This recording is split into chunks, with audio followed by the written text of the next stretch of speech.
వందనాలు తెలుపుతున్నాను. అలాగే నన్ను ప్రేమించి నాకు చక్కని అవకాశం ఇచ్చినటువంటి సంఘ సిఆర్ గారికి వందనాలు, సెక్రటరీ గారికి, అలాగే సంఘ పెద్దలందరికీ ప్రత్యేక వందనాలు. అలాగే మరి నాతోటి దైవజనులు పరిచయంలో వాడబడుతున్నటువంటి స్టీఫెన్ అన్నకు ప్రత్యేక వందనాలు తెలుపుకుంటున్నాను. మాది కొత్తగూడెం మండలం చింతకొండ అనేటువంటి గ్రామం అండి.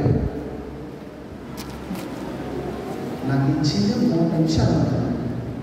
నేను వాక్యం సాక్షి నా హెల్త్ కండిషన్ బాగలేదు, ఇక్కడే చచ్చిపోవచ్చు స్పాట్లో. అలాంటి పరిస్థితుల్లో నేను వచ్చాను. Keep quiet. ఈ సినిమా థియేటర్ కాదు, ఫ్లెక్సీ థియేటర్ కాదు, దేవుని పరిశుద్ధ సన్నిధి. జాగ్రత్త గుర్తుపెట్టుకోండి. 3:30 గంటలు శ్రీదేవి డ్రామా కంపెనీకి ఇచ్చేటువంటి ప్రాధాన్యత 2:30 గంటలు దేవుని పరిశుద్ధ సన్నిధికి ఇవ్వలేదు. ఎంత సిగ్గుచేటు, ఎంత భ్రష్టు పట్టిన క్రైస్తవ ఏంటంటే దుస్థితి.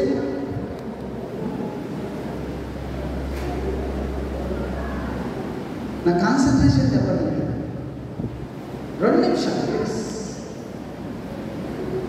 నేను కోయజాతి మనుషుల మధ్యన దేవుని యొక్క పరిచర్యలో ఉన్నాను.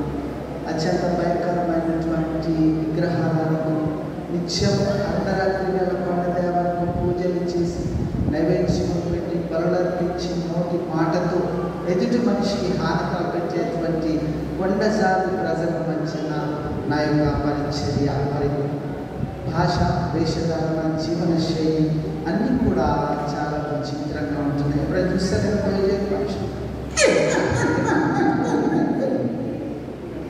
ప్రార్థన చేసి భోజనం చేసుకోలేదంటే మనం తినే బాస్మతి బియ్యం, బీపీడి బియ్యం పెట్టండి. నూకలలో కూరలో వేసుకుని పచ్చిగా వేసుకుని ఒకప్పుడు పురుగులు పడిన జొన్నగడ్డ వేసుకుని ప్రార్థన చేసుకునే వాళ్ళం. దేవుడు దాన్ని పరిశుద్ధపరిచేవాడు. అదే పూజించి దేవుని యొక్క పనిలో నిమగ్నమైపోయేవాళ్ళం. 8 రోజులు మంచినీళ్లు తాగుతూ స్వార్థను ప్రకటిస్తూ ఒక మిట్ట మధ్యాహ్నం సృహ కోల్పోయి పడిపోతే నా ప్రక్కన తాటి జరించి పడుతుంది. పాము కంటే భయంకరమైన విషయంలో మోరడ ఉండదు. కలిస్తే 5 నిమిషాల్లో చచ్చిపోతారు. మరి దిక్కెవరండి? ఒక అతను తనకు కావలసిన చెట్టు వేర్ల కోసం వచ్చాడు.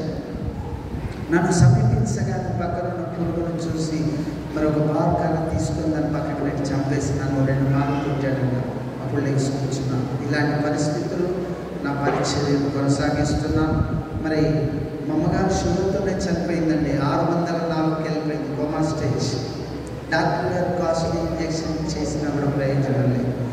సార్ 15 నిమిషాల్లో మీ అమ్మగారు చనిపోతుంది, వాట్సాప్ కాల్స్ అయిపోయింది. ఏంటంటే చాలా ఏడ్చాను.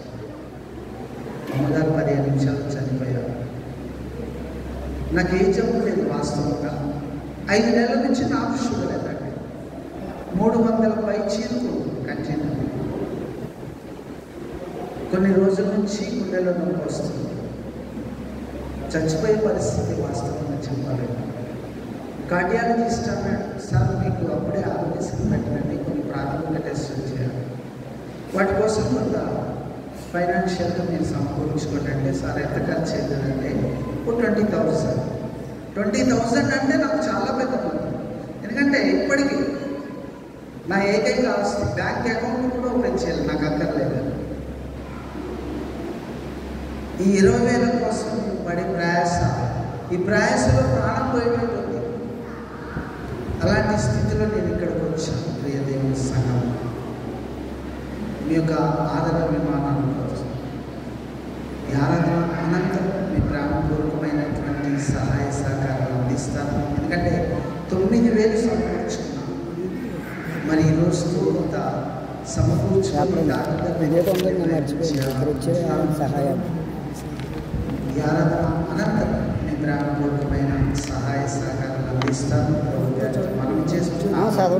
నా పరిచయం కొరకు, నా ఆరోగ్యం కొరకు మీ దైవ చిన్న ప్రార్థనలు జ్ఞాపకం చేసుకోవాల్సిందిగా వేడుకుంటూ పెద్దలు కూడా సంఘం మీ యొక్క ప్రేమపూర్వకమైన సహాయ సహకారాలు అందిస్తారని తెలియపరచుకుంటూ ఈ కొద్ది సాక్ష్యాన్ని దేవుడు దీవించుగాక. ఈ చక్కని అవకాశం ఇచ్చిన సంఘానికి వందనాలు.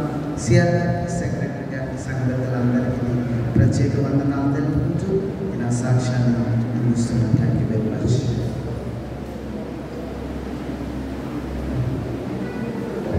క్షమించాలి.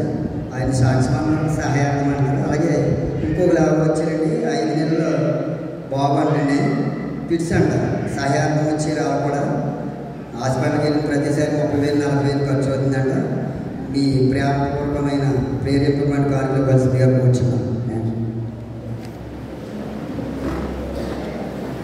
బిడ్డ సినిమా జ్ఞాపకార్థం కుటుంబ సభ్యులు స్వీట్స్ అండ్ హార్ట్ తీసుకొచ్చారు. అలాగే ప్రియులు సంక్రాంతి కదా జాకబ్ రాజ్ గారు ప్రతి నెల మొదటి వారంలో పలహారాన్ని వారు తీసుకుని వస్తూ ఉన్నారు.